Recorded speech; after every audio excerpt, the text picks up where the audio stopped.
यज्ञं यजन्त देवाः तानि धर्माणि प्रथमानि आसन् तेभिर्हनाकामहिमानः सचन्ते यत्र पूर्वे साध्याः सन्ति देवाः। ओम शांति शांति शांति। पूज्याचार्य श्री जी,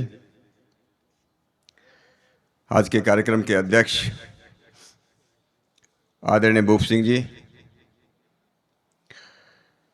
पूज्य महामंडलेश्वर अरुण कृष्ण जी, स्वामी चेतनानंद जी महाराज, डॉक्टर दुबे, बहुत ही सम्माननीय मंच, स्वामी सुरेंद्र जी महाराज, आदरणीय कोठारी जी और सभी हमारे दामोर जी और सभी माता और बहनों, मुझको लग रहा था कि आचार्य श्री के बोलने के बाद अभी शायद जरूरत नहीं पड़ेगी, लेकिन वो बहुत गहन विषय है। बहुत बातें तो मेरे भी सिर के ऊपर जा रही थी। इसको सरल कैसे किया जाए,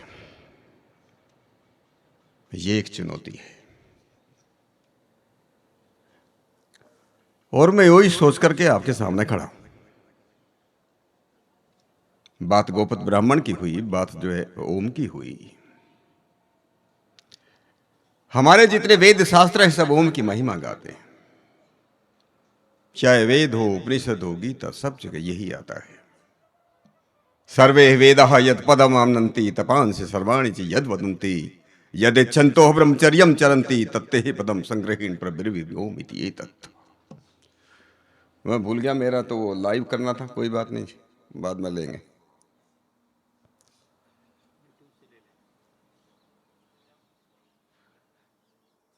सारे वेद शास्त्र जिसका बखान करते हों,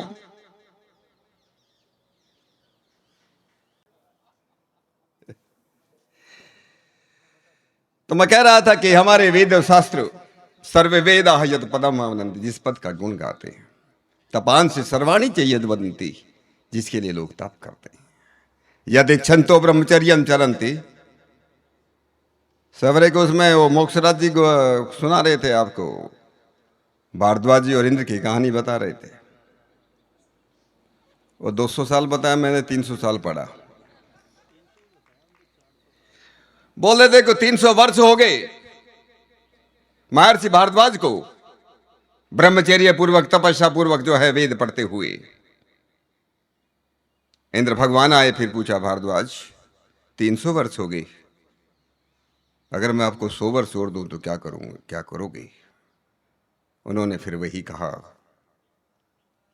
फिर वेद का ही अभ्यास करूंगा, ब्रह्मचर्य का पालन करूंगा। यदिच्छन्तो ब्रह्मचर्यं चरन्ति तत्ते पदम संग्रहेण प्रब्रवीम्योम इति एतत्। संक्षेप से उसका नाम ओम है। सारा विश्व उसी से व्याप्त है। गोपत ब्राह्मण एक कहानी आती है, मुझे लग रहा था शायद विशाल बताएंगे। ब्रह्मा की बात हम लोग सवेरे कर रहे थे। ब्रह्मा ने बहुत तपस्या की, ब्रह्म की ईश्वर की तपस्या की, साधना की, और ये जानना चाहा ऐसा एक शब्द कौन सा है, एक अक्षर कौन सा है जिससे मैं सारी दुनिया का ज्ञान मुझको हो जाए। एक अक्षर जानने से सारी दुनिया का ज्ञान, सारे विश्व का ज्ञान हो जाए।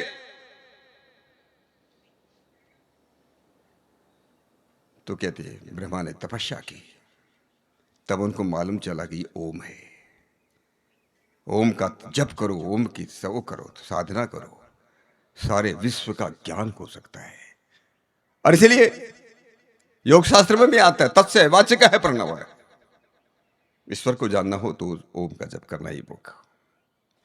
गोपत ब्राह्मण में ये भी कहानी आती है, अगर 3 दिन तक मौन व्रत धारण करके, उपवास करके ओम का जप किया जाए, श्रद्धापूर्वक तो करना ही पड़ेगा, उसके बारे में तो कोई बात नहीं। मनुष्य की सारी कामनाएं पूर्ण हो जाती है। इसकी व्याख्या तो आचार्य श्री कर सकते हैं, मैं तो देसी बात बता रहा हूं कि कैसे पूर्ण होती है। और इसलिए ओम, सारी दुनिया में व्याप्त ओम, केवल मात्र ये हमारे वैदिकों का नहीं, केवल मात्र हिंदुओं का नहीं, जितने भी तथाकथित धर्म है, रिलीजन है, सब में ओम है, सब में ओम है। जैन लोग तो बोलते हैं ओम नमो अरिहंताणम, आपने सुना होगा, नमोकार मंत्र उसी से शुरू होता है। ओम नमो सिद्धाणम, ओम आयर्याणम। बहुत लोग भी बोलते हैं ओम बुद्धो नमी मनोहो हुमः, ओम से शुरू होता है। सिख लोग भी ओंकार की बात करते हैं। और तो और हम लोग ओम बोलते हैं, क्रिश्चियन लोग उसको जो अमीन कहते हैं, और मुस्लिम लोग उसको आमीन कहते हैं। कई ओम से अमीन बन गया, कई आमीन बन गया। आचार्य जी बोल रहे थे, कोपत ब्राह्मण भी, मांडूक्य उपनिषद कहता है कि ओम चतुष्पाद है, ओम चतुष्पाद है। अकार, उकार, मकार और चौथा जिसके बारे में कुछ मालूम ही नहीं है। कहते आकार से, जो आकार की मात्रा है उसमें वैश्वान, हम लोग अभी मुझे इसलिए याद आ गया, ये अभी कहां गए मोक्षराज जी, जगाने की सुसुप्त की बातें कर रहे थे, उससे मुझे ध्यान आया। 4 अवस्थाएं हैं मनुष्य की। एक जाग रहा है, जब जागते हो उसी को आकार कहते हैं, उसी को बैखरी बोलते हैं। जब स्वप्न आ जाते हैं उसी को उकार कहते हैं। जब जागृत होता है स्थूल शरीर है, जब स्वप्न आता है सूक्ष्म शरीर, मन काम करता रहता है, सपना दिखता रहता है, इसलिए उकार उसको बोलते हैं, इसलिए वो मध्यमा बन जाती है। पहला विराट शरीर है ईश्वर का, ओम का, यह विश्व उसका विराट स्वरूप है, विराट शरीर है। उकार उसका सूक्ष्म शरीर है। फिर सुसुप्ति आ जाती है, हम लोग सो जाते हैं। सोने के बाद जिसको हम पश्चंती की बात करते हैं, लोग जब बहुत अच्छी नींद आती है तब क्या कहते हैं, अरे वो बहुत मजा आ गया सोने में, जब सपने भी नहीं आते, सुसुप्ति हो जाती है, उसी को मकार कहते हैं। एक और तुर्यावस्था है, आज मोक्षराज जी बोल देते तुर्यावस्था है। एक सोता हुआ आदमी जो आनंद प्राप्त करता है, अच्छी बहुत गहरी नींद जब आ जाती है उसको बड़ा आनंद मिलता है। लेकिन जागते हुए उस अवस्था में पहुंच जाना, जागते हुए उस अवस्था में पहुंच जाना जो सोए हुए होते हो, उसी का नाम तुर्यावस्था है। और यही ओम की चौथी अवस्था है, जिसको बोलते हैं अमात्रस्य चतुर्थ हो अव्यवहार्य। अमात्र उसकी कोई मात्रा नहीं लेकिन है, ये चतुष्पाद है। ओम को चतुष्पाद कहा गया। हमारे यहां से, मैं अभी 3 दिन पहले बड़ौदा में बोल रहा था, मेरे से ध्यान में लिखा है सत्यार्थ प्रकाश में, सारी विद्या भारत से गई। हमारे यहां से अरब में गए। अरब में एक जरहम बिनतोई नाम का एक कवि हुआ है, जरहम बिनतोई, उसने किताब लिखी है उरेल उसूल, बहुत गुण गाता है भारत के। ये मोहम्मद के पैदा होने से 165 साल पहले की बात है कि जो रब जो है, जो अंधकार फैला है। अरे कितना अच्छा था जब राजा विक्रमादित्य थे भारत में, उसने हमारे यहां उपदेशक भेजे, उन्होंने ज्ञान का प्रचार और प्रसार किया। अरब से मिस्र पहुंचा, मिस्र से ग्रीक पहुंचा, ग्रीक से सारे यूरोप में पहुंचा, दुनिया में पहुंच गया। जब ग्रीक में ओम पहुंचा, जो ग्रीक लैंग्वेज है, वहां पर भगवान का नाम उसका टेट्राग्रामेटोन बोलते हैं। टेट्रा, टेट्रा मीन्स 4, ग्रामेटोन मीन्स 7 अक्षर, 4 चतुष्पाद है। वही जाकर के बाइबल में जाकर के जो है यहोवा हो गया, जिसको हम सोहम बोलते हैं, उसको I am the God, I am the word, I am the light, word, ये सब करके उसके उसमें चला गई। आप लोगों ने सुना होगा, पूछना किसी मौलवी मित्र से, कुरान के हर एक जो उसमें जो शुरू होता है चैप्टर, उसमें 3 अक्षर लिखे जाते हैं, अलिफ लाम मीम। बहुत मौलवियों से मैंने भी पूछा, आप भी पूछना, ये अलिफ लाम मीम क्या है, कुरान में क्या लिखा है? नहीं, बोला नहीं, खुदा ने इसका अर्थ बताया नहीं। खुदा ने इसका अर्थ नहीं बताया क्या है। मैंने कहा मैं बता देता हूं, ये अलिफ लाम मीम कुछ भी नहीं है, मैं। जो अरबी जानते हैं, जिनको अरबी ग्रामर मानता है, ये मैं बस नहीं बोल रहा, ये साइंटिफिक बात है, गर्मी के उसकी व्याकरण की बात कर रहा हूं। अलिफ लाम मीम के अंदर जब दो उसके अंश के स्वर आता है, वो मैं बन जाता है। इसलिए बोलते शमसुद्दीन है, लिखते उसे समकुर रहे हैं। ऐसे बहुत वर्ण है अरब के अंदर। अलिफ लाम मीम, वहां भी ओम है। ओम इतना व्याप्त है, और इसलिए जो अपना भला चाहते हैं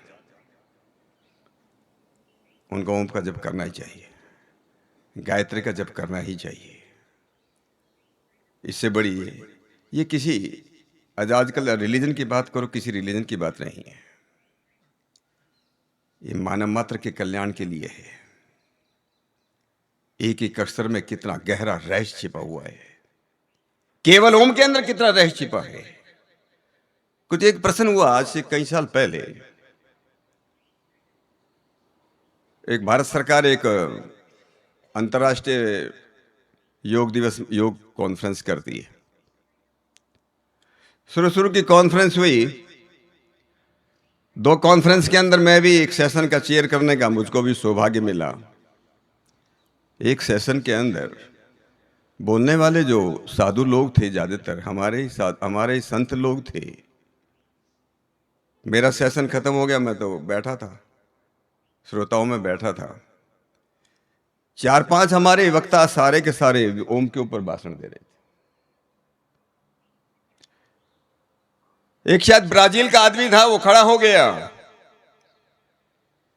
उसने पूछा, मैं जानना चाहता हूं ये ओम की ध्वनि पैदा कहां से होती है?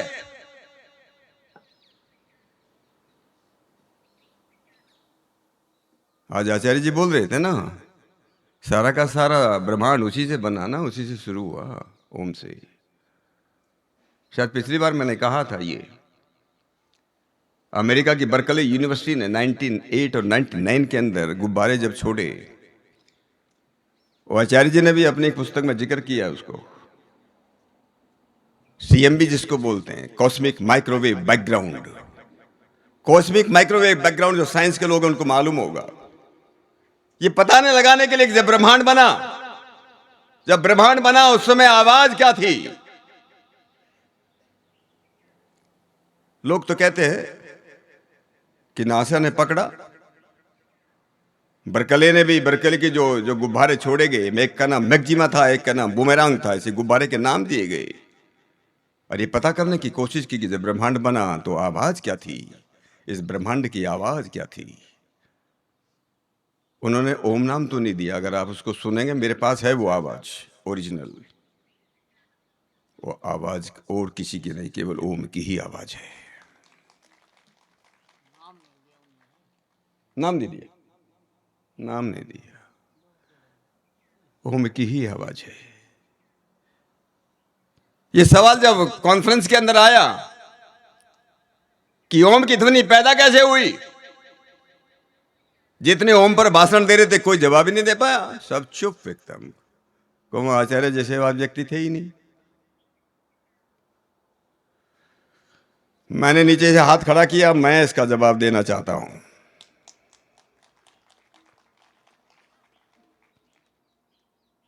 सारे विश्व के अंदर, सारे ब्रह्मांड के अंदर।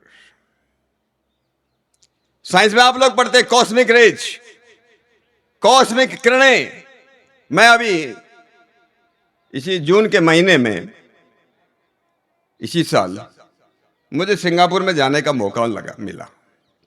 अगर आप लोग सिंगापुर में जाने का किसी को मौका मिले, सिंगापुर में एक साइंस एंड आर्ट म्यूजियम बना है,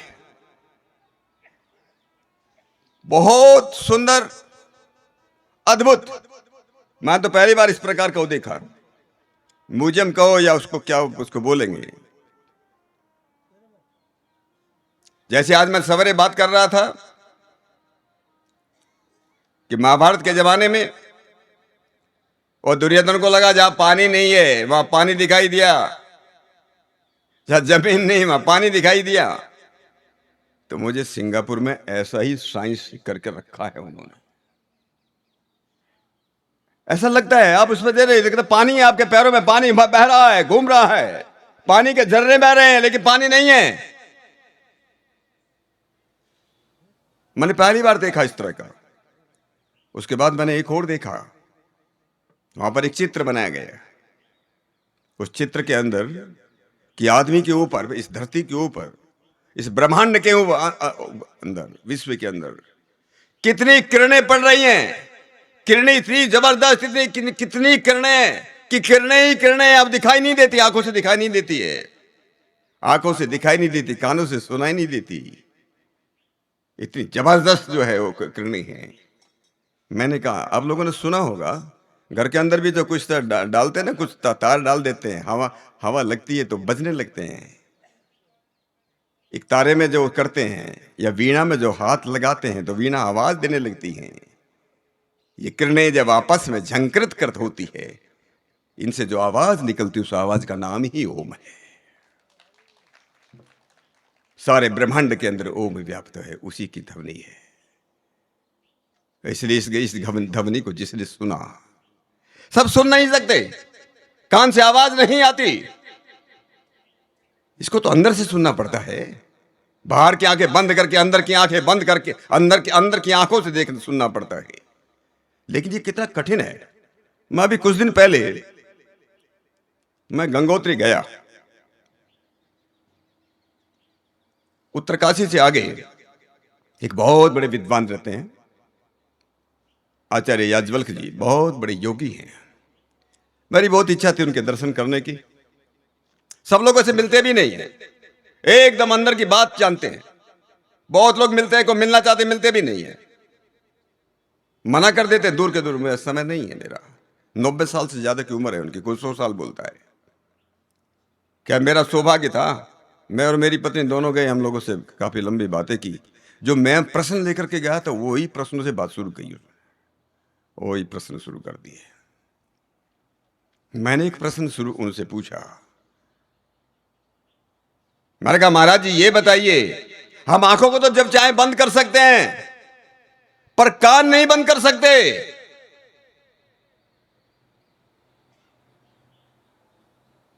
ये भी तो हमारी इंद्रिय है ना, कान को क्यों नहीं बंद कर सकते? उन्होंने कहा नहीं हो सकता।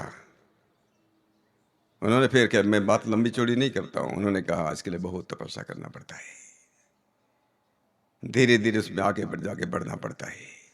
जब बाहर के कान बंद हो जाते हैं तब ये आवाज सुनाई देती है जो व्याप्त है इस सृष्टि के अंदर, जो झंकृत हो रही है इन कॉस्मिक रेज के अंदर। जिस आवाज का नाम ओम है, जिसने इस आवाज को सुन लिया वो ही ऋषि बन गया। जिसने संगीत को सुन लिया वही ऋषि बन गया। हम लोग घरों में संगीत चलाते हैं, मंदिरों में जाते हैं, कैसेट बजाते हैं, लेकिन जब बाहर का संगीत और अंदर के संगीत से नहीं मिलता तब से शांति नहीं मिल सकती। जरूरत इस बात की है कि बाहर जो संगीत जो व्याप्त हो रहा है वो बाहर का संगीत हमारे अंदर के संगीत से मिल जाए, तभी आत्मा का साक्षात्कार हो जाता है। बहुत कठिन पढ़ाई है, इसलिए बहुत गहन विषय चल रहा है। ये कोई कॉलेज का विषय नहीं है, ये यूनिवर्सिटी का पीएचडी का भी विषय नहीं है। जो चल रहा है उससे भी ऊपर का विषय है, लेकिन कुछ तो हम लेकर के जाएंगे ही, कुछ तो सीख करके जाएंगे ही। बस उसको और भी कुछ नहीं समझा, केवल इतना ही समझ ले कि ओम जो है, ओम का जप करना यही अपने को पार कर देगा। यही सबसे बड़ा तीर्थ है, जो अपने को जो है जन्म और मरण के चक्र से पार ले जाने वाला सबसे बड़ा तीर्थ, उसका नाम भी ओम है।